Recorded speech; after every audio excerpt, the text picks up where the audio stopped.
Good afternoon. On the day of mass rallies against war on Iraq, Tony Blair has mounted a passionate defence of his hardline stance. He said he wanted to avoid war if possible, but removing Saddam would be an act of humanity. Angus Walker reports.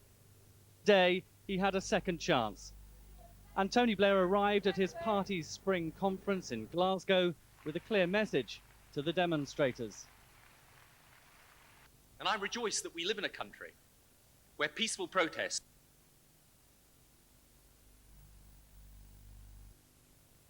OK, well, apologies for our problems with that report. Well, protesters have been travelling from all over Britain for the anti-war rally in London. Organisers are expecting at least 500,000 to take part. Catherine Jacob reports. From politicians to pop stars, school children to pensioners, all walks of life have gathered in London to march against war in Iraq. They're heading to Hyde Park for what's predicted to be Britain's biggest demonstration of modern times. The message to Tony Blair is clear: not in my name. I think it's completely wrong and it's a complete waste of money, it's immoral and it's totally outrageous. I mean, I've never been on a march before, and I think thousands who've never been on a march before.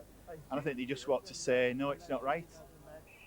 Once the marchers converge on Hyde Park for a rally, a number of high-profile speakers will take to the stage to protest against military action.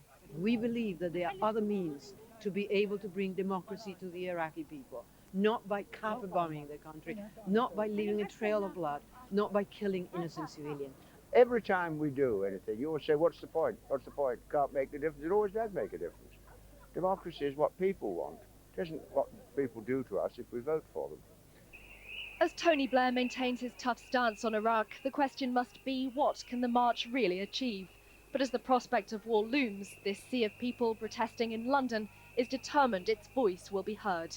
Catherine Jacob, ITV News. Well, let's go back now to that speech by